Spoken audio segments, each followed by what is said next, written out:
presenta la posibilidad de que existan consecuencias pues, más severas. Un aspecto muy importante del manejo agudo para nosotros es que tristemente el manejo del tratamiento agudo de la MC está centrado precisamente en la trombolisis y el manejo agudo también está centrado en la perfusión, es decir, prácticamente si un paciente no llega en la ventana terapéutica, pues en realidad casi podemos decir que el tratamiento agudo pues queda completamente fuera y se pierde en muchos sentidos el interés de este tipo de pacientes. En la mayoría de los estudios, y digo, ahí en realidad son realizados por los neurólogos vasculares o endovasculares, tienen los enfoques de sus estudios de éxito basado en las tasas de reperfusión, por ejemplo, en los porcentajes de recanalización, por supuesto en las complicaciones como hemorragia y desde luego en la mortalidad. Pero la verdad es que pocos de ellos hablan en realidad de aspectos como de la discapacidad, la funcionalidad y mucho menos de la calidad de vida. Es decir, este enfoque pareciera estar completamente fuera de ellos. Si se reperfundió adecuadamente, no tuvo hemorragia y no murió, fue un éxito. Y la verdad es que eso está muy lejos de reflejar realmente lo que quisiéramos con este tipo de tratamiento. Entonces, claramente es la escala, y esto lo venimos en realidad tratando de difundir desde hace, les digo, 3 años. Las escalas por excelencia que se utilizan para medir la discapacidad residual como el ranking tienen tremendas limitaciones, ¿no? Y desde 2015 en realidad se propuso una escala de ranking que casi en realidad nadie conoce, que se llama ponderada por utilidad en salud, que trata precisamente de ponderar más allá en realidad de estos tremendos saltos que da la escala de ranking, qué tanto la calidad de vida quedó, digamos, adecuada independientemente del número de ranking. Es decir, se tiene que migrar a un enfoque diferente en la enfermedad vascular cerebral pensando en la discapacidad. Es decir, en ese sentido, pues hay muchas limitaciones muy importantes. Tenemos claro que realmente el porcentaje de pacientes que después de una enfermedad vascular cerebral tiene una recuperación completa, como decía el doctor Luis Guillermo Ibarra, el paciente que tiene una recuperación completa es el que vuelve a pagar impuestos, hablando de que es el que regresa a trabajar. Es bajísimo en realidad, ¿no? Estamos hablando de entre el 5 al 10% de ellos son los que regresan realmente a trabajar en ese sentido. Se estima que entre el 25 hasta el 50% de los pacientes que sobreviven permanecen con secuelas discapacitantes y crónicas, incluso a pesar de haber recibido rehabilitación de manera óptima. No se diga si la rehabilitación la recibieron de manera retrasada. Algo también muy importante es al respecto de las secuelas. La verdad es que la frecuencia con la que se reportan, por ejemplo, las secuelas motoras, en las secuelas cognitivas o de deducción sensitivas de marcas autonómicas, etcétera, es tremendamente variable. La mayoría de las que se centran son las motoras porque son las más evidentes, pero hay una gran diversidad de secuelas de las cuales no tenemos muy claro. Ya, por ejemplo, son las cognitivas, con qué frecuencia los pacientes tienen alteraciones, porque muchos de ellos, pues evidentemente no se estudian, o si el paciente está fásico y eso complica la evaluación, pues todavía menos, ¿no? Es decir, hay una gran diversidad de secuelas que están un poco por debajo, evidentemente están dominadas por las que resultan pues, más evidentes en ese sentido.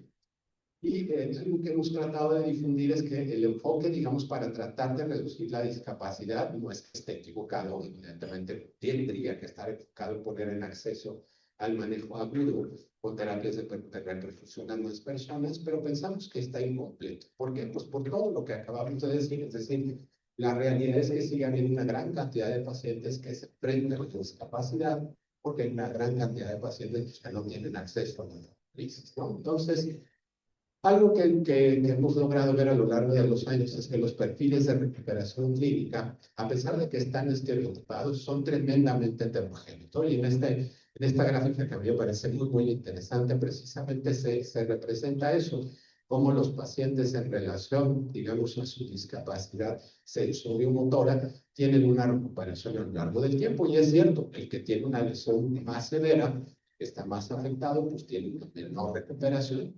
Y al contrario, el que tiene recuperación tiene un potencial de recuperarse, digamos, más alto. Pero la verdad es que esta recuperación es heterogénea. Todos los que hemos tenido oportunidad de ver pacientes con secuelas neurológicas, tenemos varios pacientes en donde hablamos de recuperaciones milagrosas, en donde parece estar todo en contra, pero el paciente a pesar de eso se recupera muy bien.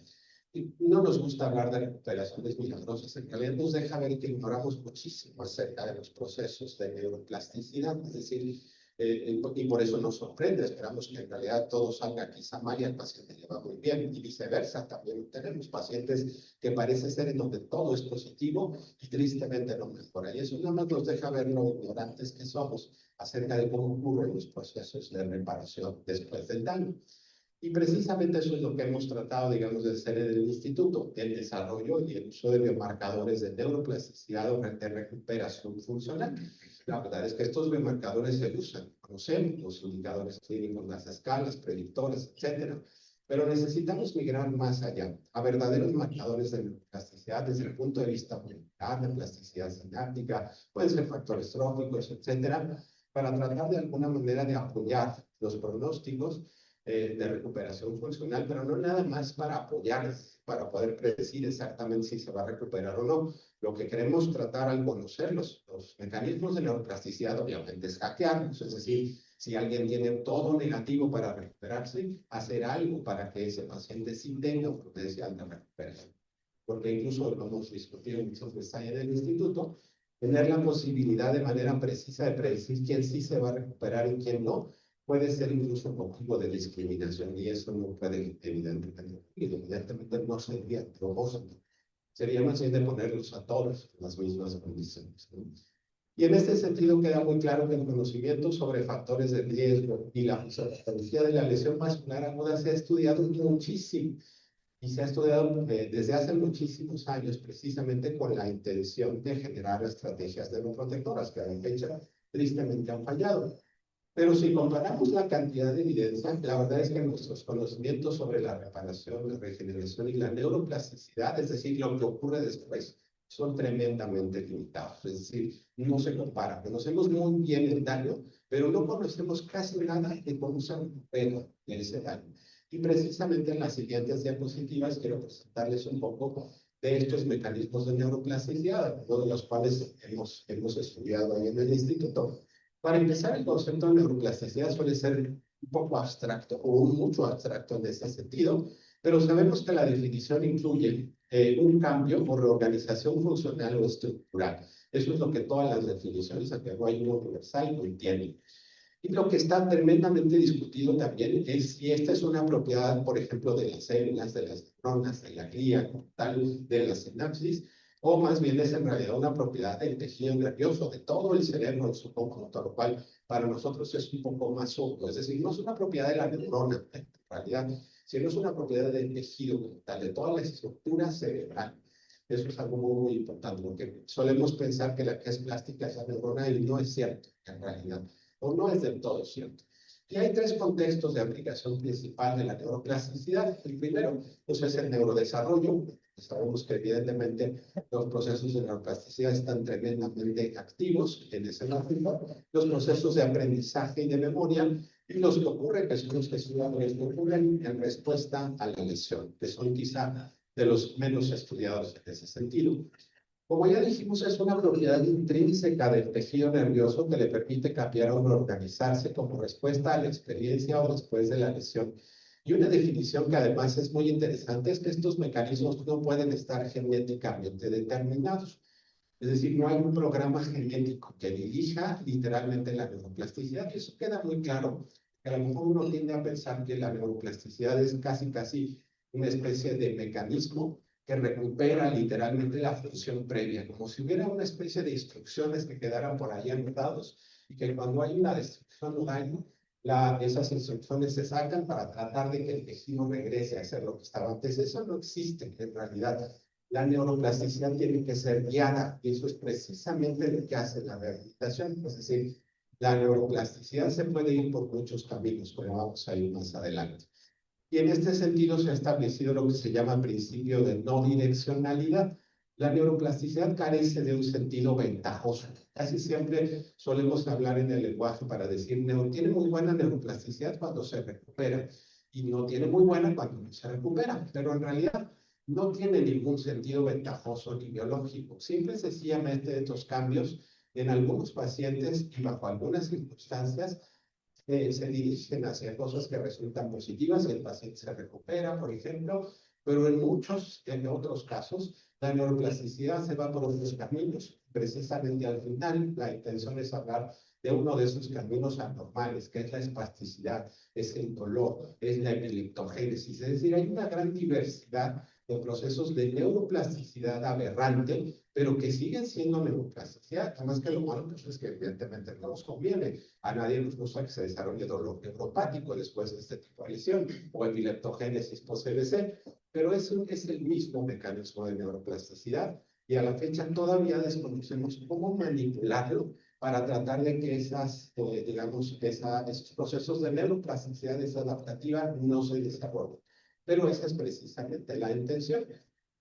Entonces, no es una peculiaridad del tejido nervioso. Esto es muy importante. Incluso se nos transmite siempre a mis alumnos, por ejemplo, de biología. Es decir, el tejido nervioso funciona cambiando. Así es como funciona. No es que, ay, qué curioso es que se recupere y que cambie. No, no, así es como funciona el tejido nervioso. Es más, podemos asegurar que si esta característica de cambiar se pierde, se pueden generar distintas condiciones anómalas o trastornos o enfermedades. Incluso ya se empieza a hablar de trastornos de neuroplasticidad. En este sentido, se ha propuesto incluso que algunas patologías como la misma depresión es en realidad un trastorno de neuroplasticidad, es decir, que ese cerebro literalmente no cambia ni se adapta. Cuando esa característica del tejido nervioso se pierde, hay enfermedades, es decir, no es una peculiaridad. Así funciona el tejido nervioso, así tiene que funcionar cambiando. Si deja de cambiar, se enferma, literalmente. Y bueno, esto lo voy a pasar un poco rápido porque habla en realidad de que también se ha estudiado muy bien todos los niveles que implica la neuroplasticidad y van, como podrán darse cuenta, desde mecanismos genéticos, genéticos, muchos de ellos se conocen muy bien, muchos de ellos se parecen mucho a los factores de transcripción que se activan en el aprendizaje, en los procesos de aprendizaje y de memoria, y algunos son diferentes, pero es decir, esto también es neuroplasticidad.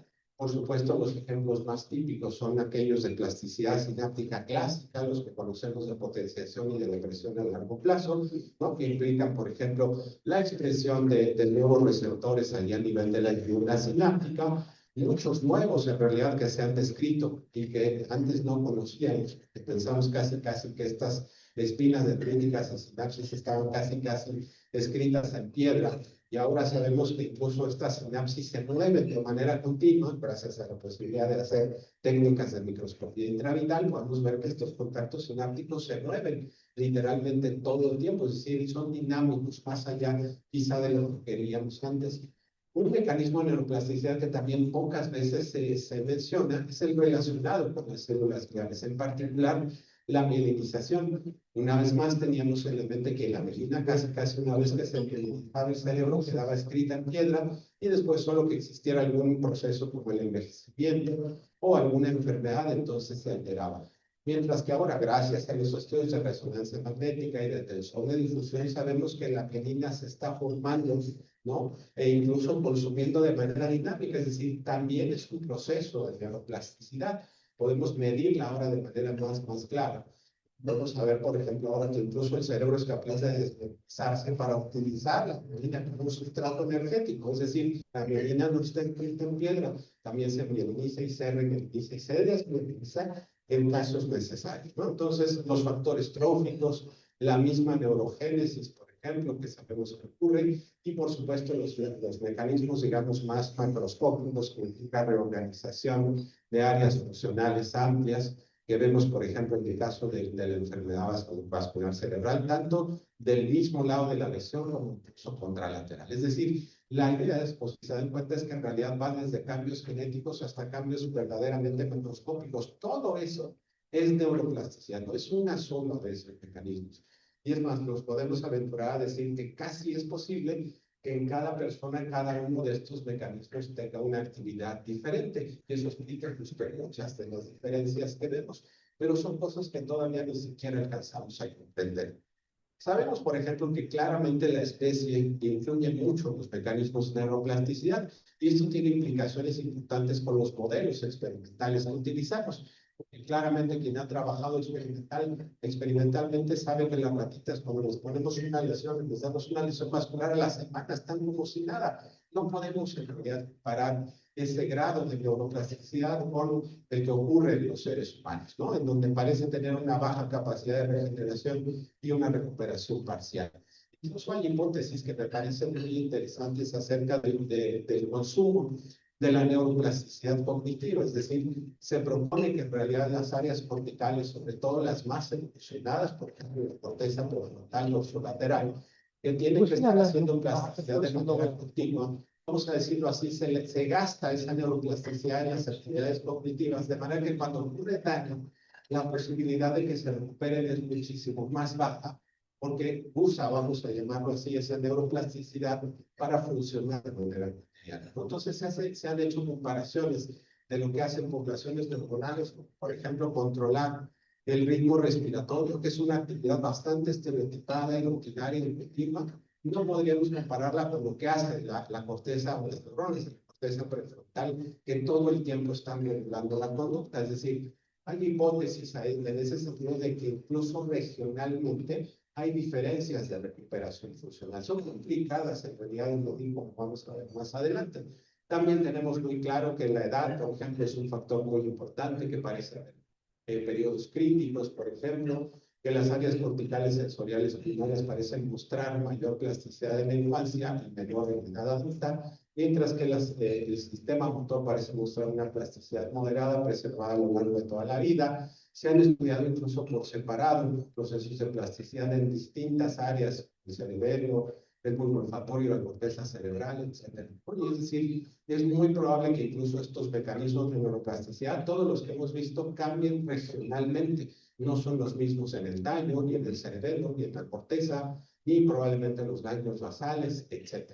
Entonces, y aquí me parece algo también muy importante mencionar el concepto de reserva cognitiva, que es en realidad para nosotros como si fuera una metaplasticidad. La reserva cognitiva es ese factor protector de ese cerebro que ha estado haciendo plasticidad durante toda su vida, ¿no? Y que de alguna manera tiene un efecto protector mejorando los daños de distintas enfermedades o incluso del envejecimiento, por lo cual es muy interesante. Conocemos, como les decía muy bien, toda la diversidad de mecanismos de daño. Sabemos en realidad todavía poco acerca de la regeneración basada en neurogénesis, de la reparación, que en el caso del tejido nervioso hablamos sobre todo de procesos de proliferación astroglial, y al final aquellos que no dependen ni de la reparación ni de la regeneración los denominamos como neuroplasticidad, ¿no? Y ahí hacemos una comparación con otros tejidos. En todos estos mecanismos como muchos otros tejidos, pero claramente cada uno de ellos tiene sus limitaciones. Este esquema que yo elaboré ya hace algunos años pretende de alguna manera representar algo que para nosotros ha sido muy interesante de estudiar y que proponemos aquí como esta curva de neuroplasticidad. Aunque es una curva hipotética, la verdad es que está muy respaldada por las observaciones clínicas y eso está basado en varios artículos en los que se ha propuesto y todo el mundo sabemos que los pacientes que han sufrido un daño vascular, un daño cerebral adquirido, tienen un perfil de recuperación más importante en los primeros meses. Quizá los primeros 3, hay quien dice que hasta los primeros 6 meses, y después de eso la recuperación suele disminuir. A eso le llamamos, vamos a decirlo así, esta curva de neuroplasticidad, porque está basada literalmente en el comportamiento que presentan los pacientes, incluso con y sin rehabilitación. Tienen una mejoría más importante en los primeros meses y después de eso, no es que ya no haya mejorías, pero evidentemente tienden a ser menos, ¿no? Entonces, vean la diferencia de lo que conceptualizamos como ventana de protección, que estaría limitada solamente a la acción de los mecanismos de daño. La ventana de neuroplasticidad es muchísimo más amplia. En realidad, vaya, como lo pongo, en realidad no sabemos si en algún momento llega a cero. Quienes hemos visto pacientes muy crónicos, 10, 12, 15 años después de las lesiones agudas, podemos ver discretas avances, pero solo en aquellos que persistan haciendo terapias de rehabilitación. Eso es algo súper importante. Los que no, al contrario, incluso se van para atrás. Claro, eso es algo evidente. Pero bueno, esta curva, digamos, de plasticidad la conocemos en ese sentido muy bien. Y esto es precisamente lo que llamamos como curva de recuperación espontánea. Este proceso de recuperación espontánea, un poco signos de interrogación, pero se la mejoría natural de esas capacidades y funciones en paciente con EBS que se produce debido a la capacidad inherente del cerebro para organizarse y en lugar de ser el resultado de terapias o intervenciones formales. Y ahí es donde hay un poco de algo que discutir. Es decir, ¿a qué le llamamos una intervención o una terapia formal? Eso es lo que puede resultar de alguna manera controversial. Pero tenemos claro que, como ya dijimos, entre los 3 a 6 meses es en donde ocurre con mayor frecuencia, digamos, con mayor actividad. Pero algo interesante, y justo la evidencia experimental así lo ha señalado, es que los modelos, por ejemplo, que se han hecho en invertebrados y roedores, sugieren que la recuperación espontánea disminuye drásticamente cuando existe una privación multisensorial e inmovilización. Este modelo lo hemos hecho ahí en el instituto, hay un investigador que trabaja con modelos de invertebrados, y cuando después de una lesión, digo, en ese caso lo que se hace es realmente cortar los ganglios, por ejemplo, de las sanguijuelas, si se inmoviliza hasta la sanguijuela, no se recupera. Si la dejan moverse libremente, la recuperación es a los 2 o 3 días. Es increíble, la recuperación es increíble. Pero cuando se priva sensorialmente y se inmoviliza, esta recuperación espontánea desaparece. Es decir, por eso le ponemos estos signos de interpretación de recuperación espontánea, porque en realidad todas las estimulaciones sensoriales y la movilización cuenta en realidad con una estimulación. Y parece ser que experimentalmente cuando todo esto se elimina, esa recuperación espontánea desaparece. Por supuesto, esto jamás espero que jamás se pueda reproducir en el ser humano, pero en los modelos experimentales así ocurre. Es decir, parece no ser tan espontánea. Cuando todas esas modalidades sensoriales desaparecen y se utiliza, esta recuperación espontánea maravillosa desaparece, que me parece algo súper interesante. Recientemente se han puesto también muy en boca, digamos, un estudio, el papel que tienen, por ejemplo, los déficits sensoriales. La función motora y su somatosensorial siempre está estrechamente relacionada. Y bueno, como ya habíamos dicho, generalmente las secuelas motoras suelen ser las que más se estudian, pero las secuelas sensitivas no suelen estudiarse ni evaluarse de manera cotidiana. Y bueno, acá en este estudio, por ejemplo, señalan que solo el 50% de los médicos evalúan la sensibilidad superficial y solo el 25 a 10% la propiocepción, mientras que la prevalencia de alteraciones es muchísimo más elevada y también de déficits visuales o auditivos. ¿Por qué en ese sentido? Porque se ha demostrado que quizá esta privación sensorial, como hemos hablado, contribuye mucho a la discapacidad que presentan los pacientes después de las lesiones vasculares. Incluso en este estudio que es completamente experimental, con un modelo de enfermedad vascular cerebral, la recuperación funcional no se correlacionó con el volumen de lesión ni con el volumen de sustancia gris o blanca, sino más bien con la preservación de las regiones parietales o sensoriales. Y esto fue lo que provocó una mejor recuperación sensorial. Es decir, tiene mucho sentido. Aquellos que tienen privación sensorial o no tienen una buena estimulación sensitiva, pues evidentemente tiene un pronóstico de recuperación muy disminuido. Como ya les había hablado, también existe evidencia de una recuperación funcional que parece ser diferente según la región afectada. El gran problema es que en el caso de la enfermedad vascular cerebral, estos territorios vasculares están estereotipados y hasta el 80% de los pacientes van a tener infartos en la misma región, en la región de la arteria cerebral. Los infartos de circulación posterior son mucho menos frecuentes, de hecho se retrasa mucho el diagnóstico, de hecho por mucho menos frecuencia se reperfunden o incluso se retrasa la perfección porque a veces cuesta trabajo identificarla. La escala, por ejemplo, de los institutos nacionales no es muy sensible en realidad para los déficits ocasionados por infartos en la circulación posterior y eso hace que sea mucho más difícil el estudio. Pero bueno, o sea, hay controversia en ese sentido si existe una recuperación funcional diferencial. Pero bueno, existen múltiples variables, es decir, es muy difícil en realidad estudiar y se ha propuesto que existe una recuperación, un gradiente de recuperación posterior, es decir, que las estructuras, por ejemplo, de cerebelo y tallo cerebral podrían mostrar una mejor recuperación. La realidad es que los estudios que han tratado de analizarse un infarto de la circulación posterior contra una de las circulaciones anteriores tienen mejor o peor pronóstico. Hay evidencia en realidad contradictoria, es difícil en realidad de medir, que además son muy pocos pacientes los que en general se tienen de circulación posterior. Pero bueno, se ha propuesto que en realidad quizá los pacientes que tienen infartos de circulación posterior tengan una mejor recuperación funcional por este gradiente de recuperación anterior. Y bueno, ya para terminar, como habíamos platicado, el proceso de neuroplasticidad, como ya dijimos, desde el punto de vista biológico, no tiene ninguna intención, no tiene propósito, en realidad, de manera que se puede ir evidentemente hacia los caminos adaptativos, en donde se recupera, hay recuperación motora, sensitiva, cognitiva, sensorial, etcétera.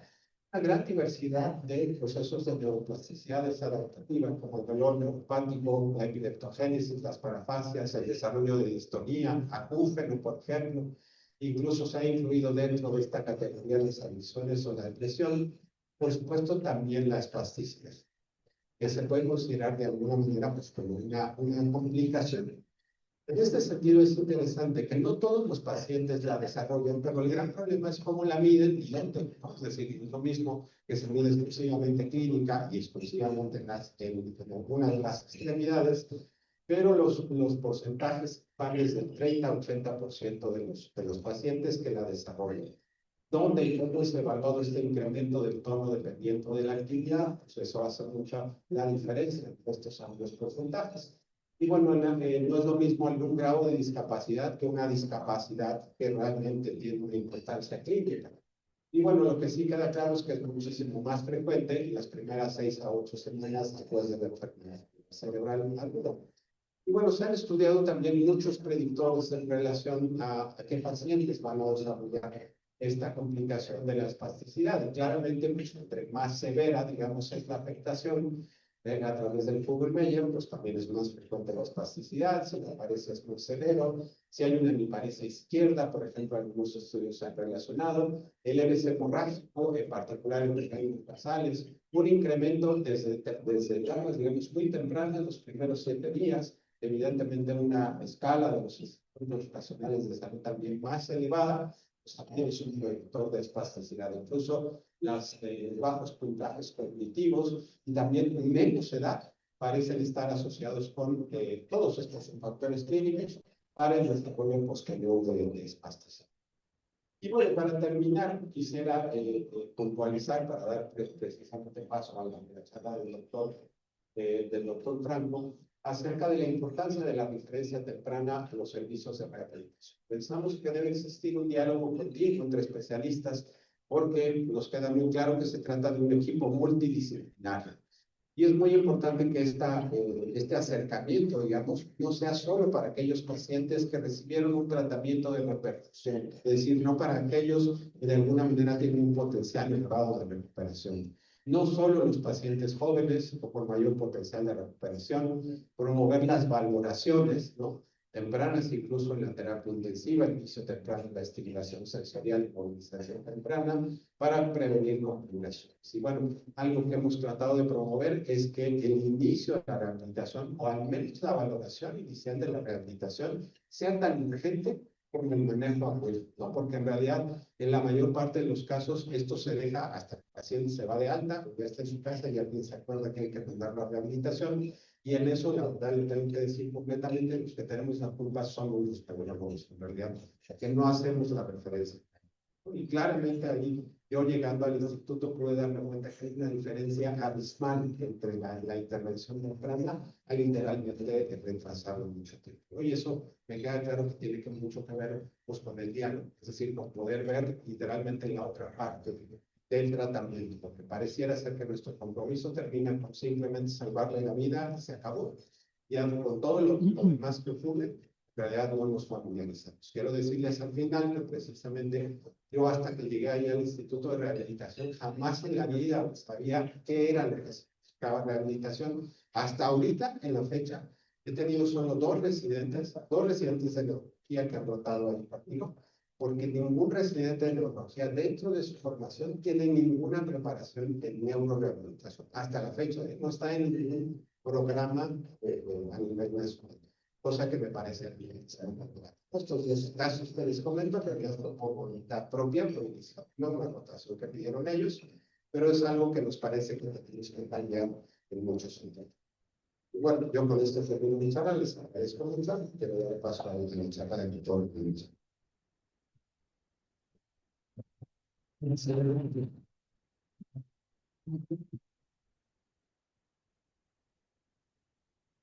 noches a todos. Muchas gracias por la invitación a la Sociedad de Rehabilitación de Jalisco y a EUSEN. Me da mucho gusto poder compartir con ustedes, ver amigos que no veía hace un ratito. No decimos cuántos años, pero sí bastante. Y pues me da mucho gusto que me hayan invitado a hablar sobre rehabilitación temprana y espasticidad. La idea es llevarlos de la mano desde finales del siglo pasado hasta ahora, tratando de romperles un poquito el esquema acerca de todo lo que se piensa que es la rehabilitación neurológica temprana o que es la rehabilitación neurológica y que yo con mi terapia voy a hacer plasticidad, soy muy bueno, etcétera. Tratar de explicar un poquito qué es lo que es la realidad acerca de la rehabilitación neurológica, pero llevándolos de la mano con lo que es espasticidad. Entonces, la espasticidad afecta a todas las condiciones neurológicas de una u otra manera. La espasticidad, quiero aclarar, a propósito de esta plática, es hablar sobre enfermedad vascular cerebral, porque la espasticidad no es la misma en los pacientes que tienen esclerosis múltiple o trauma craneoencefálico o que tienen lesión medular. El propósito es hablar de manera temprana en enfermedad vascular cerebral e inclusive estas espasticidades se manifiestan de manera diferente y se tratan de manera diferente. La forma de evaluarlas de manera temprana, hay poca información, sobre todo en la esclerosis múltiple, a pesar de que es la más alta en cuanto a frecuencia de espasticidad, y lo que es lesión medular es contradictorio todavía, la misma espasticidad puede ser útil. No cambia. Entonces, cuando hablamos de este síndrome de neurona motora superior, ¿tenemos que cambiar? No cambia. Número de consultor, más lento. Me estás aguantando. A ver, ¿ya? Entonces, cuando tenemos lesión del sistema nervioso central, podemos verlo desde diferentes perspectivas. Puede ser desde el aspecto del lenguaje, aspecto cognitivo, de lo que es, ya que aspecto cognitivo, lo que es sensorial, pero vamos a enfocarnos un poquito en motor. Sé que a lo mejor es un pecado, puro motor, pero vamos a hablar un poquito de motor y esto se basa sobre todo en signos positivos y negativos. Y los signos positivos y negativos quiero que presten mucha atención ahorita, aunque sean casi las 9:30 de la noche, porque a nivel superior tenemos signos negativos que son debilidad en coordinación. Y debajo tenemos lo que son signos positivos, que uno de ellos es espasticidad, tenemos otros como distonías, con contracciones, y uno muy interesante, perdón que hay una E ahí también, son las sinergias. Y estas sinergias son importantes en cuanto a recuperación de movimiento. Ahora, la espasticidad sigue siendo un término paraguas para una serie de sobreactividades musculares, pero como les mencionaba antes, esta espasticidad es muy diferente en esclerosis o en lesión medular o en EBC, e inclusive en pacientes que tienen una lesión a nivel del sistema nervioso central con un EBC pueden mostrar datos de parkinsonismo o pueden mostrar datos relacionados a epilepsia, por ejemplo, y los cambios son diferentes. Hay estudios que hablan sobre movimientos anormales asociados a la espasticidad. Entonces, hablemos de lo que es la recuperación del movimiento. Como se mencionó, existe la idea de que apúrate porque tenemos 6 meses todavía, te voy a llenar con estimulación magnética transcranial, te voy a atascar de terapia por robot para que cumplamos estos 6 meses. Y si no lo hice, para fue un pecado de mi parte, pero tenemos 6 meses. Estas son ideas que se tienen o que se tenían todavía hasta el 2019, y en la práctica clínica es muy variable. Como decía el doctor Carrillo, hay mucha controversia en esta información y a veces los datos son más duros en cuanto a la recuperación de un paciente con un problema de enfermedad vascular cerebral. Aquí pueden ustedes ver en este estudio en el cual se hizo una evaluación del brazo en un paciente que tuvo un EBC, qué tanto podía mover o deslizar el brazo sobre una superficie como un cristal, como una mesa de cristal, y ver qué tanto lo podía hacer. Lo interesante es que después de la 5ª semana ya la recuperación de este movimiento se estaciona y esta recuperación motora ya no puede avanzar. Entonces, es mucho más fuerte aún pensar que podemos avanzar después de 5 semanas. Y la terapia tiene que ser para la rehabilitación neurológica de manera lo más temprano posible. Y la gran pregunta que va a ser, bueno, ¿cuál es la mejor terapia para evitar esto dentro de las primeras 5 semanas? Por otro lado, la presencia de la espasticidad es muy variable, pero puede presentarse generalmente en lo que son los primeros 7 días a 3 meses, sobre todo 3 meses. Y si se fijan, van de la mano con respecto a la recuperación también motora. Entonces, no podemos diferenciar la espasticidad, perdón que utilice el término espasticidad, pero son movimientos de hiperactividad muscular o sobreactividad muscular. Utilizan el término espasticidad porque es muy sexy, jala mucho a la gente, vienen a cenar los viernes a la noche y es muy bueno hablar de espasticidad, pero no es espasticidad, la espasticidad es un signo positivo más. Hay otro tipo de sobreactividades musculares y como mencioné anteriormente, tenemos signos negativos y positivos, y los positivos son entre ellos la espasticidad. Y este tipo de signos positivos pueden ir cambiando después de la 5ª semana. No hay problema con esto. Podemos fortalecer a alguien, podemos tener cambios, pero puede haber compensaciones en el movimiento. Lo que es difícil es cambiar, el doctor Carrillo lo expresó de una manera muy clara, arriba, en la azotea, tratar de buscar plasticidad, que es un término también muy controvertido, es el reto que tenemos en el manejo de los pacientes. ¿Ya no sigo otra vez?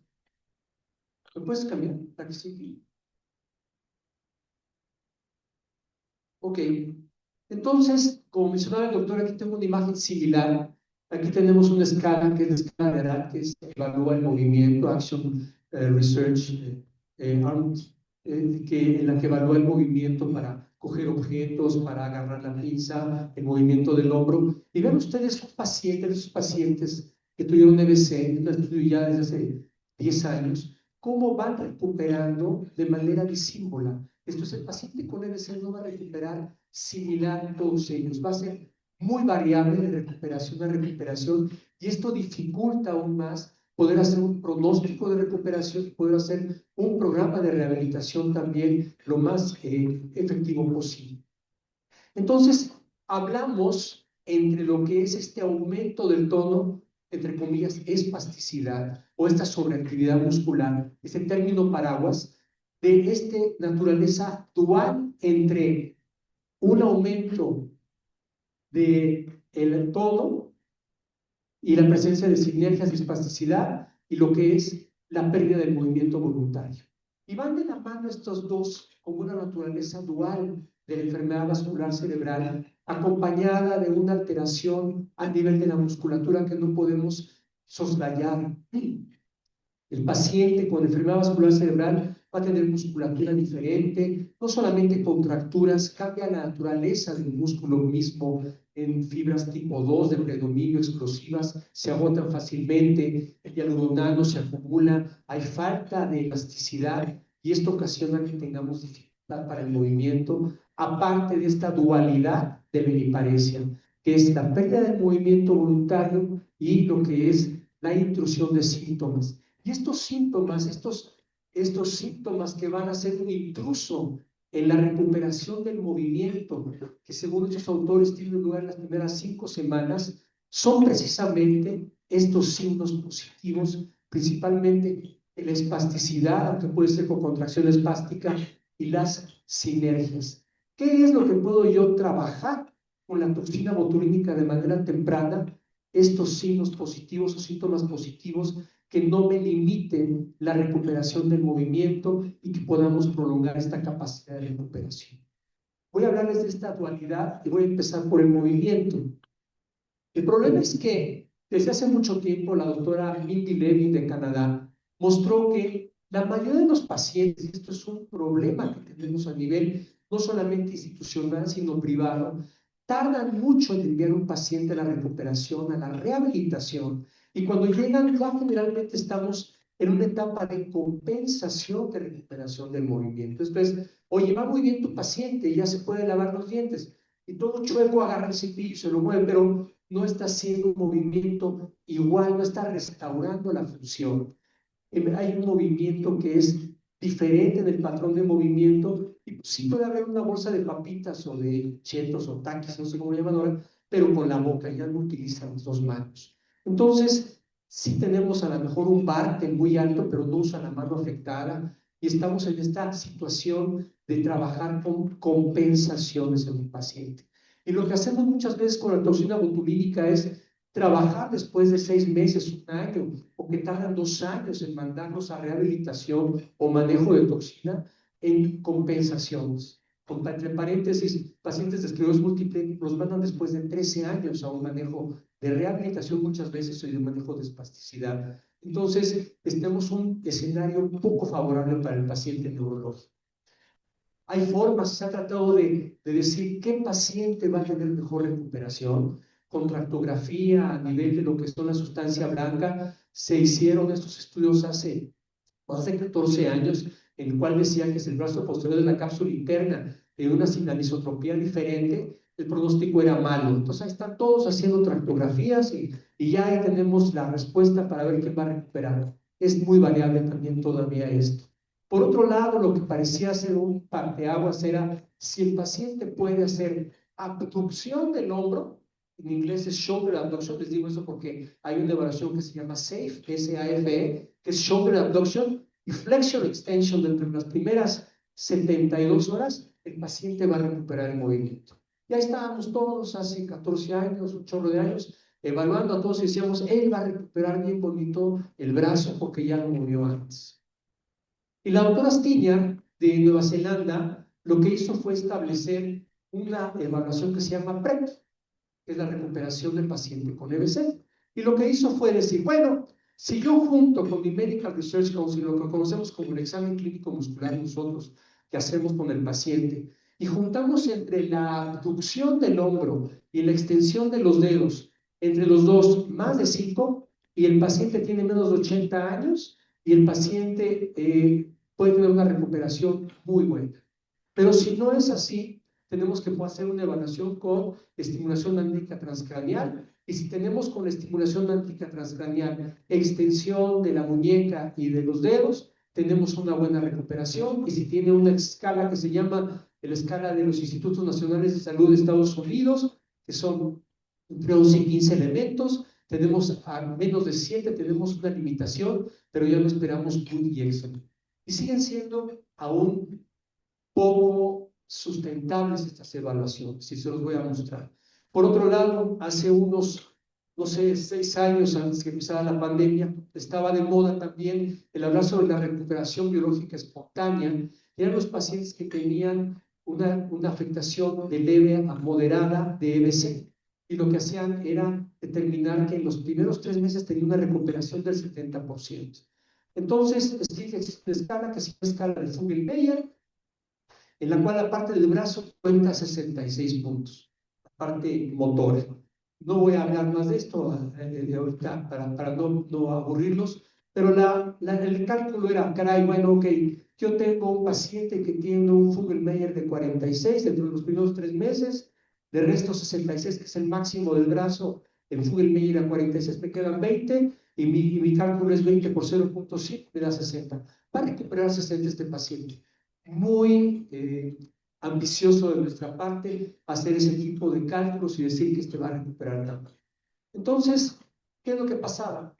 Que con el advenimiento de robótica y de estudios de resonancia magnética funcional, lo que hacen es registrar la cantidad de oximoglobina a nivel del cerebro y que se supone o se infiere que está trabajando más, pues empezamos a hacer una serie de tratamientos intensivos en la persona que tenía un DBC de manera crónica. Temprano no tenemos todavía acceso, desafortunadamente, y veíamos que si los poníamos en el brazo a hacer movimientos con un robot que no lo movía voluntariamente, había menos plasticidad, pero si los hacía de manera voluntaria había más plasticidad.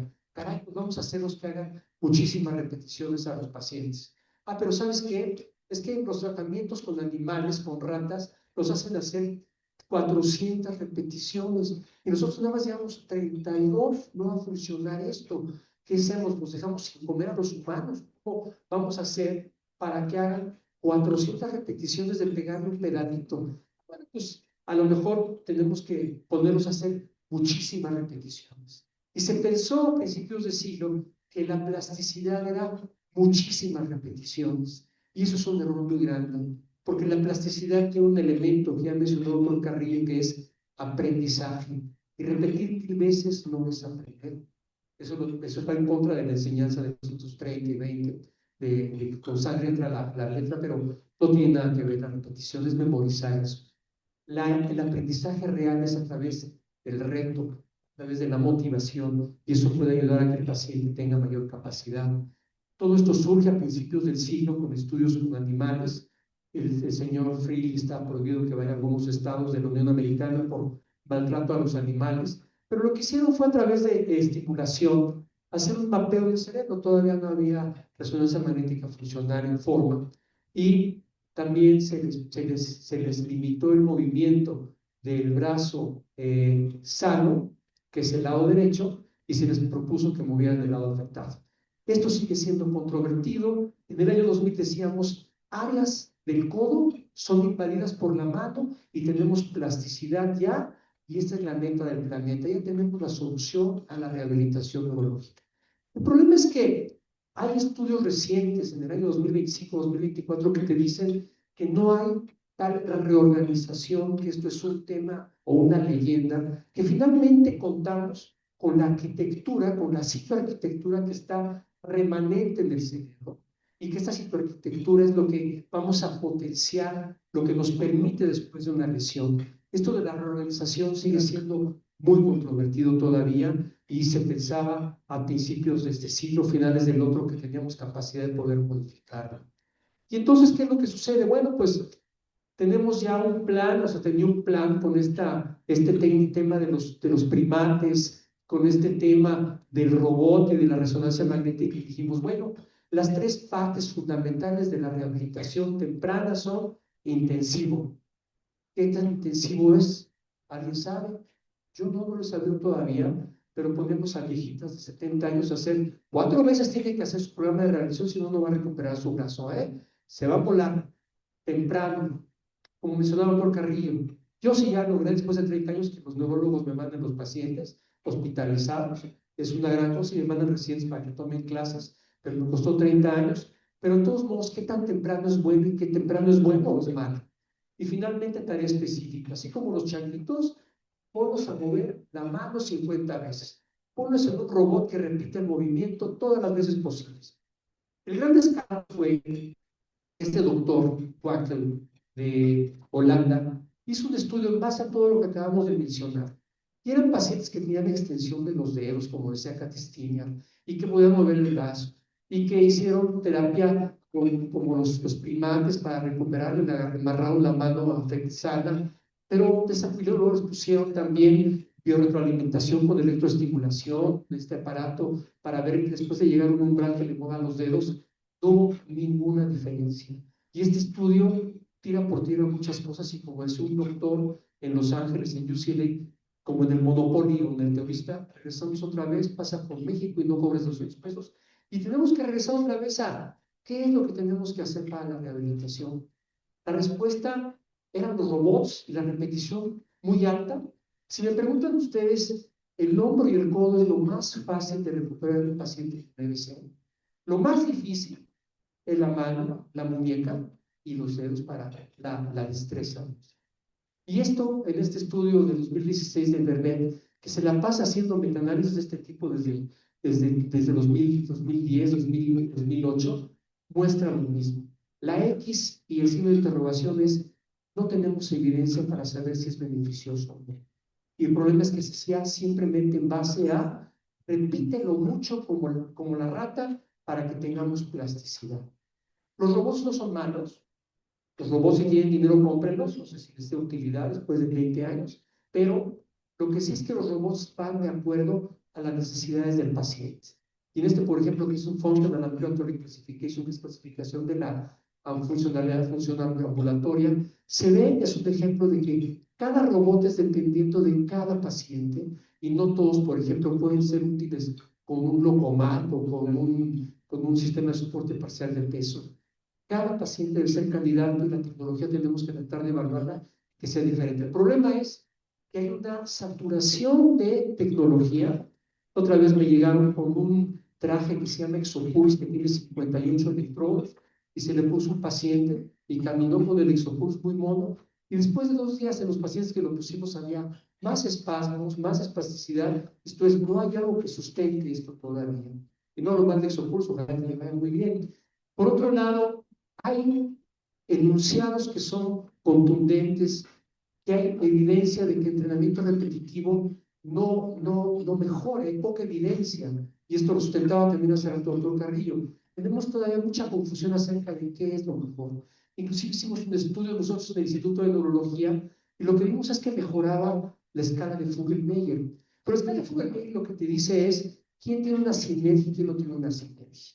No te dice quién va a poder tocar la guitarra mejor o va a peinarse o se va a lavar los dientes, simplemente quién está afuera de una sinergia o adentro de una sinergia. Y quiero ahondar un poquito con lo de la sinergia. En este estudio del año 2004, muy inteligente este estudio sin ninguna tecnología, lo que se evaluó en pacientes con EBC fue, recordemos que la sinergia normal de un paciente con EBC es flexión de codo, flexión del hombro y la muñeca, ¿de acuerdo? Entonces, ¿qué tanto podría hacer el paciente la flexión del hombro en el codo? Y luego el segundo movimiento era hacer el movimiento hacia afuera. Entonces, se veía que cuando hacía la flexión hacia el hombro, estaba dentro de su sinergia, dentro de su patrón de movimiento, de esta flexión, que no es buena, simplemente estaba dentro de esta sinergia. Pero cuando quería hacerla por fuera de la sinergia, ven ustedes lo alterado que estaba este movimiento. Esto es, hay una serie de movimientos en el brazo que son intrusos, que interrumpen, que estorban este movimiento, de hacer este movimiento de doblar el codo a sacar el brazo. Esos son intrusos que no entendemos qué es lo que está pasando todavía y por qué estorban el movimiento. Este doctor Ellis con otro que se llama Jules DeWolf, lo que hicieron fue poner una serie de electrodos en el hombro y en el codo. Y lo que hicieron fue evaluar qué sucedía en un paciente con EBC cuando le pedíamos que hiciera un movimiento voluntario que estuviera de alguna manera tratando de tomar un objeto. Por ejemplo, virtualmente tomar una pelota o tratar de pegarle a algo. Y lo que encontraron es que se activaban músculos que no eran agonista-antagonista. Volviendo un poco a la espasticidad, y el término básico era, oye, vamos a manejar la espasticidad, que es, no puedo yo extender el brazo con mi tríceps porque el bíceps tiene aumento del tono y me estorba. Ahora hablamos de una serie de músculos que no están invitados a la fiesta agonista-antagonista y que estorban un movimiento y son invitados no deseados a este movimiento.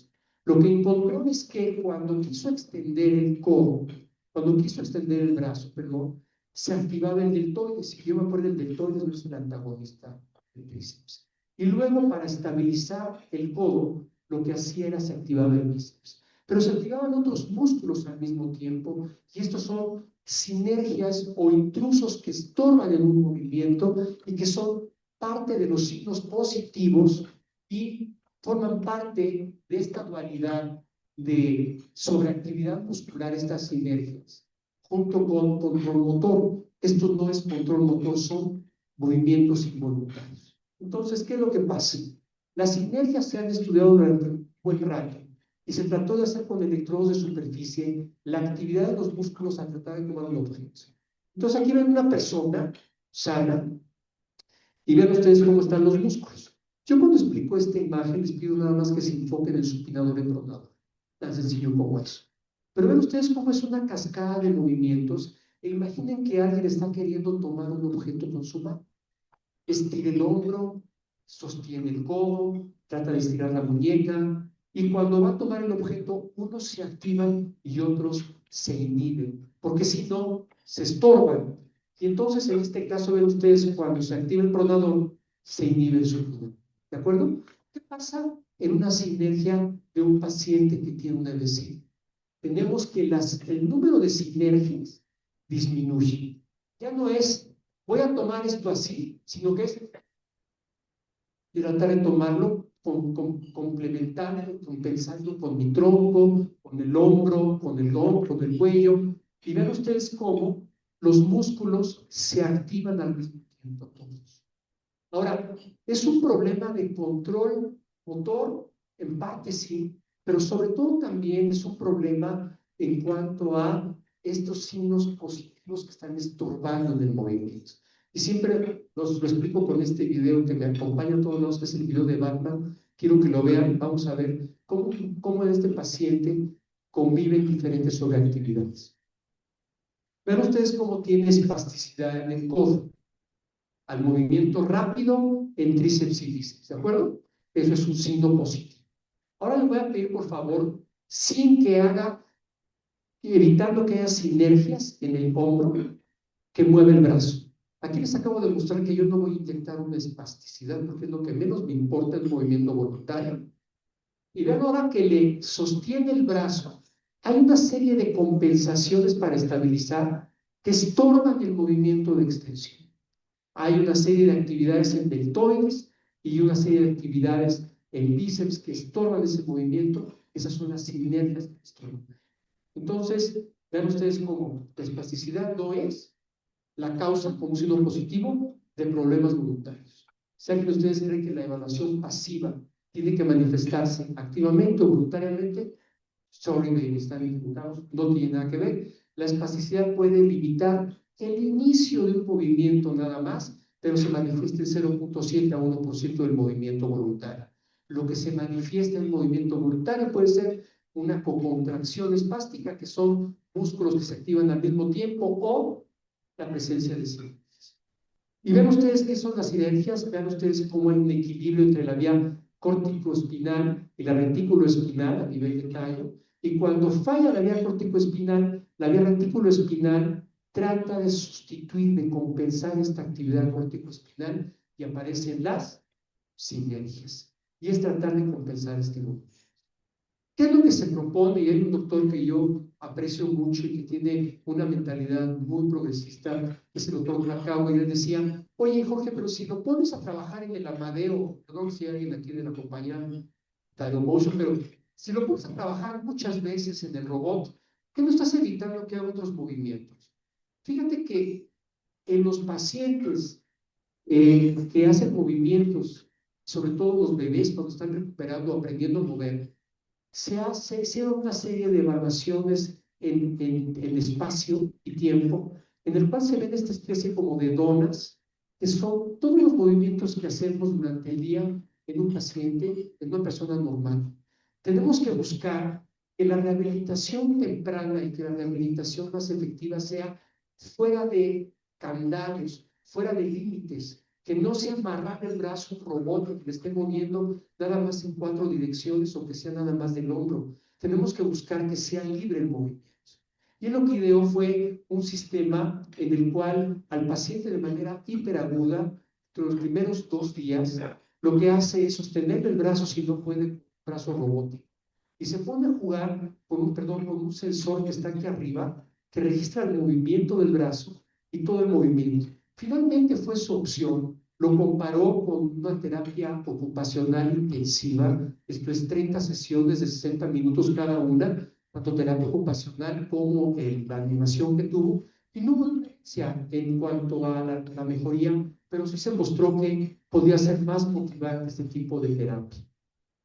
Ahora, ¿qué es lo que concluyó él después de este estudio con el delfín?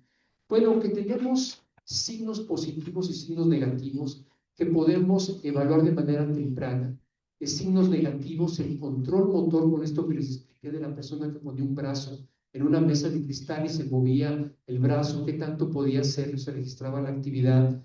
Y esto aproximadamente 5 semanas. Pero un aumento en la potencia muscular, pues claro, si tengo una sinergia, tengo capacidad de agarrar una pesa o algo, pues puedo fortalecer a alguien dentro de una sinergia, pero esto va a seguir siendo una compensación en el paciente, no va a ser un movimiento puro como estaba antes. Y por otro lado, vamos a seguir fortaleciendo estrategias compensatorias. Oye, ya tiene 3 años con nosotros el paciente, qué padre, ya puede agarrar el zapato, pero pues compensa con el tronco y con todo, pues sí, finalmente no podemos modificar eso.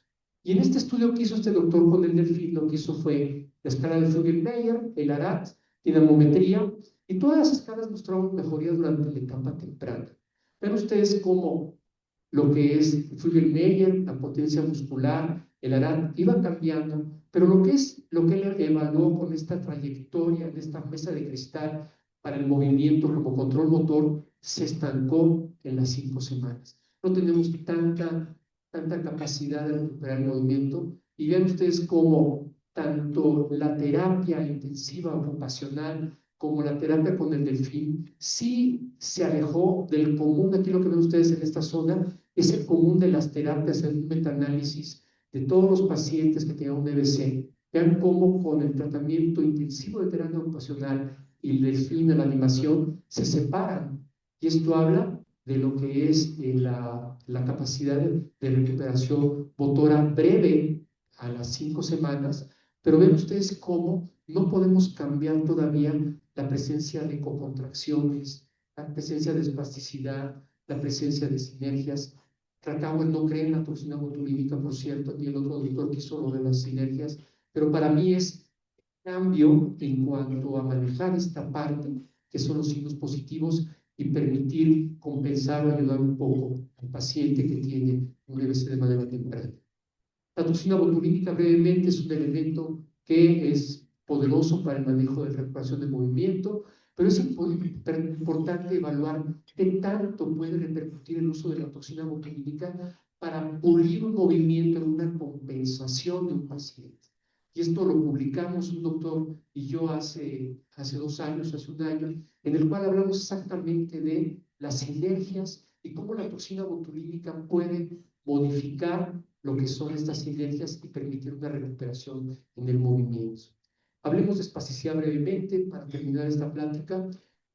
Ya el doctor mencionó cuáles son algunos temas que pueden ayudarnos a decir quién va a desarrollar espasticidad y quién no. Finalmente, esta falta de sensibilidad en un paciente, tanto propioceptiva como sensorial, y la presencia de pares importante y el aumento del tono. Esto es un semáforo que nos avisa qué pacientes pueden desarrollar espasticidad y quienes no la pueden desarrollar. Por otro lado, hay estudios que aplican la toxina botulínica de manera temprana, como este desde el 2011, en el cual se aplicó de manera muy temprana y se evitó la promoción de contracturas en el paciente, más no hubo mejoría en la función. En esta otra, es un estudio multicéntrico en Asia, Tailandia, China, Filipinas, en el cual se evaluaron el dolor, la espasticidad, pero no hubo mejoría en la función. Ponen aplicación de la toxina botulínica dentro de los primeros 3 meses. En este otro estudio del INSEE se ve que son pacientes dentro de las primeras 6 semanas. Se aplicó la toxina botulínica de manera temprana en esas 6 semanas. Se evaluó después en 2, 4, 6 y 12 semanas. No hubo mejoría en la función tampoco como una característica. Y por último, en este estudio de Pichelli, se ve que hay que aplicar la toxina antes de los 3 meses. Ojo, lo pongo no porque esté aquí la gente de INSEE y que vayan a matar saliendo, sino porque la toxina solita no mejora la función. La toxina es el pavimento para que ustedes puedan aplicar lo que quieran y les va a acelerar la recuperación de una manera muy importante.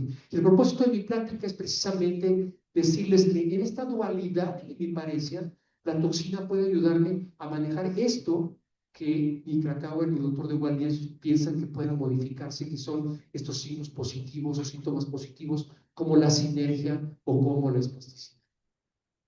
Este artículo es interesante, ya está muy visto probablemente que la toxina botulínica debe tratar también de complementarse con ondas de choque o con TENS o con lo que es aguja seca. Es muy interesante cómo la toxina botulínica se está haciendo de elementos complementarios para poder ser un poquito más potente y que tenga mayor durabilidad.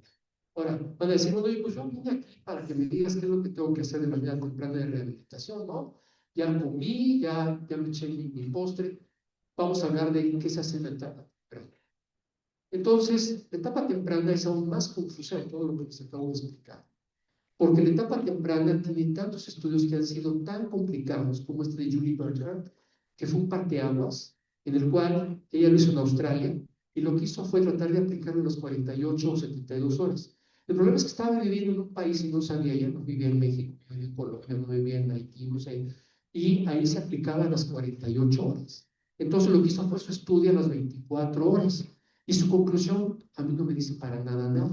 Oye, pues la dosis que sea baja, pero muy frecuente. Y luego a los 2 años dice, no le hagan caso, este estudio no sirve para nada, no va a ser muy útil. Y por otro lado, desde hace más o menos 15 años, 18 años, cuando tengo que hablar sobre rehabilitación temprana, pues hay un estudio más reciente que te dice que si haces la terapia muy temprana, pues en las ratas puedes ocasionar muerte celular apoptótica o puede haber un aumento del infarto cerebral. Y por otro lado, hay estudios como este de Wayne que te dice que si lo haces muy temprano, vas a mejorar en las primeras 2 semanas al paciente que tiene una enfermedad vascular cerebral. Entonces, pobres ratas, los humanos no tenemos tampoco todavía claro qué es lo que podemos hacer. Si quieren revisar un artículo que me parece muy interesante, después de haber revisado todos los que revisé para esta plática, parece más interesante este. Es totalmente contradictorio. Es una cosa maravillosa, es así caray, como surrealista, ¿no? Porque te dice caray, pues sí, puede ayudar en 3.059 pacientes, 14 estudios, en los cuales se vio que pues, la causa principal no era precisamente cosas neurológicas, sino las depresión, problemas respiratorios, fracturas, caídas, etcétera, y que pues la mejoría más rápido tuvo lugar en los primeros 6 meses. Pues, qué bueno, qué bueno. Hay un estudio de Quaker que te dice que el paciente que no le haces nada, el 16% de los pacientes se van a recuperar después de un mes. Es el estudio que él hizo con un buen de pacientes. Finalmente te dice aquí que la rehabilitación indujo a una disminución de la inflamación y promovió la neuroprotección. La neuroprotección, que también si leemos artículos de Parkinson, te dicen que, caray, ponle a hacer ejercicio porque produce neuroprotección el ejercicio y bueno, pues hay que hacer una rehabilitación muy temprana. Pero aquí viene lo interesante. En este estudio, otro estudio, porque acuérdense que son varios estudios en este artículo, te dice que recibió terapia en las primeras 24 horas, mientras que el grupo control a las 24 y 48 horas. Fue más benéfico a las 48 horas y los de las 24 horas no produjo resultados favorables. Entonces, te dicen que no hay algo claro aún, que debemos, como decía el doctor Carrillo, de manera muy precisa y muy asertiva, tenemos que buscar una rehabilitación total, integral, no solamente de movimiento, que sea de lenguaje, propiocepción, cognitiva, motora. ¿Qué es lo que les puedo recomendar? Lo que yo hago ya desde mucho tiempo y que me he enseñado a hacer en el instituto, que es mandar un escuadrón de terapeutas físicos con mis médicos a ver los pacientes hospitalizados. Ya tenemos con Chicotito a los residentes de neurología en el Instituto Nacional de Neurología y Neurocirugía, van y nos mandan las interconsultas de manera lo más temprano posible. Entre las primeras 48 horas nos mandan la interconsulta y subimos a dar terapia, instruimos a los familiares, porque si salen de ahí se van a una ranchería, se van a otro lado, no tienen acceso a una unidad básica de rehabilitación, que sepan qué hacer en rehabilitación los familiares, prescribimos si es necesario órtesis, hacemos una evaluación cognitiva, si es necesario temprana, los mandamos a que tengan evaluación y evaluamos con este semáforo qué pacientes pueden desarrollar espasticidad y quiénes no. Lo importante es hacer una terapia lo más temprano posible. Y como decía otro Carrillo, pues sí, a lo mejor alguien tiene la culpa, pero creo que lo más importante no es buscar culpables, sino tratar de hacerlo lo más comunicativo posible. Para terminar mis mensajes, el abordaje de la recuperación del movimiento debe basarse en síntomas positivos y negativos, lo que es la toxina botulínica puede ayudar a modular estos síntomas positivos que tienen esta naturaleza dual de la enfermedad vascular cerebral y no tenemos el tiempo ideal para iniciar la rehabilitación, no sabemos cuál es la terapia más efectiva. Yo les transmito lo que yo hago, me funciona bastante bien con mis pacientes neurológicos. Creo que el movimiento, el evitar, dar una buena posición, evitar posiciones viciosas y sobre todo incorporar, creo que es lo más importante que puedo decirles hoy en la noche, incorporar a los familiares del paciente en la rehabilitación, empoderar al paciente y a la familia y al cuidador, creo que es la base para una rehabilitación temprana. Muchas gracias.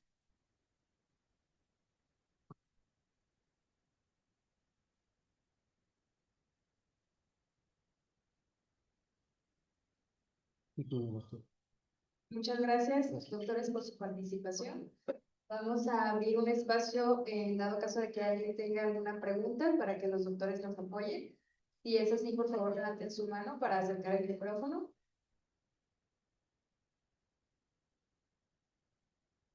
Muy bien, muchas gracias. Pues en nombre de Soprejal les hago entrega de su constancia de participación.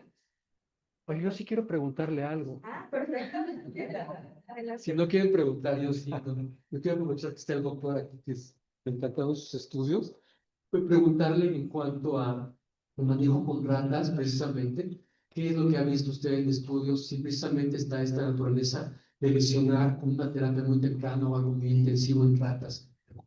Sí, estoy totalmente de acuerdo, porque sí, la evidencia digamos, lo que sería el equivalente a la rehabilitación muy temprana, tiene efectos deleterios, ¿no? O sea, sí hay evidencia de que puede incrementar, digamos, el área de lesión y sobre todo lo que se ha observado más es el incremento de mediadores inflamatorios. O sea, sigue habiendo controversia en los modelos y digo, tenemos que estar, digamos, muy enterados de que claramente los procesos de neuroplasticidad son tremendamente diferentes. O sea, cuando nosotros hacemos modelos experimentales, por ejemplo, en ratas, ya sea vasculares o traumáticos, el gran problema que tenemos es que las ratas no duran más de una semana con el test. A la semana no hay manera de listar. Entonces, justo tenemos esa semana para de alguna manera establecer algún otro tipo de tratamiento. Es decir, no es claramente el modelo ideal. O sea, ¿no? Y sí es cierto, la intervención muy temprana parece favorecer procesos de inflamación y de entonces se complica todavía más. Perdón, entonces lo que buscaríamos sería en rehabilitación, a lo mejor posicionarlo, moverlo pasivamente, evitar contracturas, pero no retarlo de manera muy temprana al paciente humano. La rata no es lo mismo que un humano, pero no retarlo de manera muy temprana. A lo mejor esperar unos cuantos días para retarlo, a ver, trata de sentar, trata de mover tu brazo. Exacto. Sí, probablemente de manera temprana quizás sea la estimulación multisensorial más. Pero sí, sí, la parte del estrés físico, la movilización, es lo que sea lo que más evidencia. O sea, lo que nos pareció muy interesante de los modelos de inmovilización que hicimos es que ahí sí la recuperación es prácticamente nula. Si hacemos un bloqueo completo de inmovilizamos la experimentación, la recuperación es nula, lo cual nos parece relevante. Gracias, doctor. Perdón. ¿Qué se quiere? Levantar la mano. Ah, ya. Es el todo malo. ¿Qué tal, doctor? Bueno, ahorita tengo una pregunta. En base a lo que usted ha estudiado y también ha visto en sus pacientes, aparte de medicamentos, sobre todo neuropéptidos, aminoácidos, que últimamente o algunos estudios me sugieren para ayudar en el tratamiento, ¿cuál es su sugerencia? ¿Qué ha visto? Porque algunos son como contradictorios, sobre todo en este caso de BC. Sí, no, totalmente de acuerdo. La verdad es que digo, a lo largo de los años nos hemos enfrentado a que parece ser que todo el mundo cree que dar neuroprotectores sirve inherentemente para acelerar la recuperación. Y es una, o sea, el concepto de un neuroprotector es literalmente el de frenar el daño. Yo les digo a mis alumnos, es como si pensáramos que literalmente el bombero que llega a tu casa a apagar tu casa, la va a reconstruir. ¿Sí me entiendes? Es del mismo nivel. Lo único que hace el neuroprotector es limitar el daño. No va a favorecer la recuperación, pero por alguna razón muchos neuroprotectores se usan en la etapa de rehabilitación para tratar de favorecerla, es decir, como esperando que eso de alguna manera la acelere. Y creo que eso nos deja ver muy bien que no tenemos claro justamente cuáles son los blancos que debemos utilizar en la etapa de rehabilitación. Pero si, digamos, revisamos las terapias que se han usado para acelerar los procesos de neuroplasticidad, son neuroprotectores. Es decir, les dan medicamentos neuroprotectores en esta etapa, le dan citicolina, etcétera, con la esperanza de que eso acelere la recuperación. La analogía es muy clara, es decir, el bombero no te va a reconstruir tu casa. O sea, sí va a pagar el daño, pero no va a reconstruir tu casa. Es decir, estamos suponiendo eso con los tratamientos neuroprotectores. Y digo, tristemente a la fecha no hay ninguno, digamos, que haya demostrado consistentemente acelerar los procesos de neuroplasticidad. Pero bueno, creo que lo que sí, al menos en la experiencia que hemos tenido en el instituto, nos queda muy claro que más allá de la parte de estimular los procesos de neuroplasticidad, hay que guiarlos a la rehabilitación. Es decir, solitos no sirven. No, si yo le doy citicolina y lo siento, lo apuesto ahí a que no se mueva, no va a servir absolutamente de nada. Es decir, los pocos resultados que hay con algunos moduladores de neuroplasticidad siempre es en conjunto con la terapia de rehabilitación, siempre, invariablemente, ¿no? Es decir, tenemos ese concepto en general de que no se trata de estimular de guiarla, no se trata nada más de estimular la plasticidad como si ya supiera para dónde tiene que ir la rehabilitación. Hola, buenas noches. Bueno, antes que nada, pues felicitarlos a ambos, excelentes charlas, con garantía, muy enriquecedoras en conocimiento. Nada más sí, o sea, ahondar un poquito en lo que comentaba de la rehabilitación temprana, pues bueno, la rehabilitación no siempre es motor, ¿verdad? O sea, es una cosa es la terapia física y pues sabemos que dentro de la rehabilitación son muchas más cosas como las que comentaba el doctor. Lo felicito que pues bueno, dentro de la neurología ya tiene como esa conciencia de mandárnoslos temprano y que a lo mejor los artículos y muchas de las cosas que vemos fueron muy enfocadas a la funcionalidad, ¿verdad? Pero que pues la rehabilitación nos ayuda a prevenir también complicaciones, ¿no? Que eso a lo mejor queda ahí como un limbo. ¿Por qué? Porque sabemos que si empezamos la rehabilitación de manera muy temprana, en las primeras 24 horas con movilizaciones, pues como en toda lesión, sea central o sea periférica, sabemos que vamos a mejorar el músculo, que no se hipotrofie tan rápidamente, que la articulación tenga una buena movilidad y demás, porque sí, como que queda un poquito confuso así esa controversia de que realmente cuándo iniciar, cuándo no.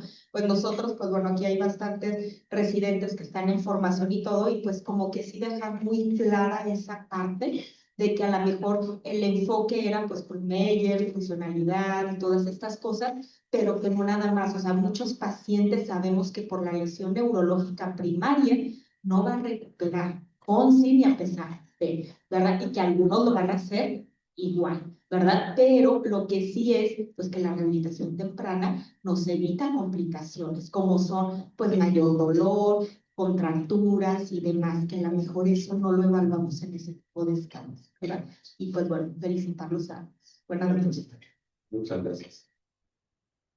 Bueno, por último, nada más quería comentarle, doctora, estoy acá de este lado, la doctora Paula Carrillo. Muchas felicidades a ambos. Nuevamente, quería saber si dentro de sus investigaciones hay algún biomarcador que sea mucho más específico y sensible para la detección temprana y dentro de la rehabilitación, si sea más importante, ¿cuál sería? Híjole, la verdad es que recientemente le estamos apostando nosotros a biomarcadores que llamamos más dinámicos, ¿no? Es decir, no a medir, digamos, o sea, alguna sustancia, algo que se mida necesariamente en sangre. Digo, ahí en el instituto trabajamos pues, con una interfaz cerebro-computadora y lo que hemos estado midiendo de alguna manera es justo la manera en la que el paciente controla la interfaz cerebro-computadora. Claramente hay pacientes que la controlan en 2 o 3 días y hay pacientes que se tardan una semana en controlar la interfaz cerebro-computadora. Y precisamente lo que estamos en la actualidad es que esa, digamos, facilidad o dificultad para controlarla es un indicador. Es decir, nos dice algo, por alguna persona alguien la puede controlar muy bien y alguien se tarda mucho. Y parece ser que esos pacientes que la controlan muy bien, pues justo tienen un mejor pronóstico y además, interesantemente, la mayoría de ellos tienen una reserva cognitiva bastante. Es decir, parece ser que son fenómenos que de alguna manera están relacionados. Le llamamos el marcador dinámico porque en realidad es como ponerle un reto y ver cómo responde al reto. No medir algo, digamos, estático como tal, sino más bien ponerle el reto y ver cómo responde al reto. Y ahí nos queda claro que cada paciente, digamos, se puede diferente. Entonces, nosotros ya nos apostamos muy bien a esos biomarcadores dinámicos. Y menciono lo del interfaz porque es lo que trabajamos directamente en el instituto, pero creo que se podría hacer a través de algunas otras aplicaciones, ¿no? Es decir, marcadores dinámicos, ponerle de alguna manera un reto y ver cómo responde cada paciente, mejor sea que medirle nada más algo, o estar haciendo más o menos. Sí, no sé, muchas gracias. Buenas noches. Una pregunta para el doctor Hernández Franco. Usted mencionó, doctor, que dentro de los signos positivos y los cambios musculares. ¿Tiene usted conocimiento de en qué momento, a partir de que inicia la hipertonía, se empiezan a presentar los cambios viscoelásticos en el músculo? La pared espástica, que está formada por signos positivos y negativos, hay un elemento más que están los cambios musculares, no es que sea un signo positivo, sino que es algo aparte, ¿no? Para que no se malinterprete. Y los cambios empiezan desde el momento en que hay falta de movilidad en el paciente, y yo no tengo conocimiento de cuándo empieza a haber ya los cambios en el músculo exactamente, pero sabemos que hay estos cambios. ¿Usted qué quiere saber en qué momento después de la inmovilidad empieza a haber los cambios? No lo sé, no he leído artículos cercanos. Sé que empieza a haber los cambios paulatinamente y creo que podemos evitar de alguna manera algunos de estos cambios con la movilidad pasiva, lo que les puedo decir.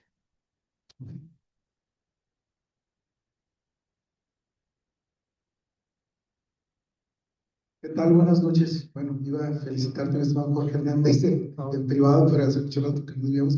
Pero bueno, quiero felicitar a la Sociedad del Occidente de Rehabilitación del Colegio, porque realmente, bueno, las conferencias han sido extraordinarias y a lo mejor muchos son muy jóvenes que no ubican al doctor Hernández Franco. Pero el doctor Hernández Franco es una institución nacional e internacional y yo soy un partidario de que debemos estar orgullosos de la gente mexicana que triunfa. O sea, hay un momento en que brilla uno y brilla otro, los mexicanos será otro. Entonces, el doctor Hernández Franco tiene una trayectoria impresionante. Era bueno, sí, espero que siga siendo, tenía un rato que me sabía ver, pero era un profesor obligado en todos los congresos de neurología, de rehabilitación neurológica, profesor internacional, que no es fácil que te inviten tan fácilmente a Europa de profesor. Entonces, pues felicitarte en ese sentido, mi estimado Jorge, de veras, y a la Sociedad del Occidente también. Y bueno, nada más comentarte, estimado Jorge, ¿dónde dejo entonces a las texturas, a los pivoteos, a la corriente también tetanizante, al agonista, a la corriente, al antagonista y eso? Entonces, ¿qué pasa más en el tratamiento de la hipertonía y espasticidad? Muchas gracias. Gracias a todos. Pues invitarte a cambiar un poco, ¿no? A entrar al nuevo mundo un poquito, ¿no? No creo que esté mal usar texturas, ni usar técnicas de Margaret Root, ni nada de lo que aprendimos con sangre hace más de entre 40 años, ¿no? Hay que respetarlo y si a alguien le gustan las técnicas de neurodesarrollo, respetarlo, pero creo que el chiste es complementarlo, ¿no? Te voy a platicar que cuando tengo el gusto de platicar con profesores de Austria y de Suiza, es muy interesante cómo siguen utilizando técnicas de 1950 y lo respeto totalmente, pero le agregan tecnología, le agregan interfaz humano-máquina, le agregan... Tenemos que integrar todo, yo no voy a descartar nada, creo que lo más importante de esta vida es contribuir, juntar, construir, ¿no? Y creo que siempre se puede sacar los provechos. Entonces, también entender que no todo el mundo tiene acceso a tantas técnicas, ni estudios, ni nada, y tenemos que pensar en aquellos lugares alejados de las ciudades grandes donde el médico o el terapeuta tiene que hacer lo que puede, ¿no? Entonces, va a hacer texturas y va a hacer lo que él maneje, pero le va a ayudar al paciente seguramente. Creo que hay que integrar, ¿no? No lo hacemos un lado. Buenas noches, doctor. Tengo una pregunta sobre los medios físicos. Había visto que hay cada vez más evidencia para la estimulación eléctrica transcraneal profunda. No sé si tenga alguna experiencia con esto. Estimulación directa transcraneal, el TDCS, ¿no? No el TMS, no la estimulación. No, eléctrica. La eléctrica, la que es de 1 a 2 amperes, ¿no? Es correcto. La estimulación directa tiene mucha mayor evidencia para recuperación motora que la estimulación magnética transcraneal, curiosamente. La estimulación magnética transcraneal, hasta donde yo sé, la última vez que fue un congreso que fue hace un año y medio, sigue siendo un baluarte para los cambios cognitivos, sobre todo, y el aprendizaje. Pero no como se pensaba hace 30 años, que era un cambio fundamental con TMS para cambiar la espasticidad o para recuperar el movimiento. El profesor Chelmick de Johns Hopkins sigue evaluando, haciendo estudios, pero son efímeros los cambios a nivel de animales, es muy poco, y en humanos sigue siendo bueno, pero no es todavía un cambio importante. A diferencia de lo que mencionó usted, la estimulación directa transcraneal sí tiene más cambios, se ve que hay cambios del tono muscular y sobre todo, curiosamente, en pacientes con esclerosis múltiple, donde está estudiado más como recuperación motora. ¿Ok? Entonces, si usted me pregunta cuál, Creo que es más barata la TDCS porque nada más es supraorbitaria en nivel 6 del punto del 10-20 en el nivel C4, o C3 o C4, y es mucho más barata. Le pone su corriente eléctrica y puede cambiar esto mucho más, ¿no? Es la que tiene más evidencia de recuperación motor. No sé si con eso contesto su pregunta. Sí, sí, gracias. Ujú.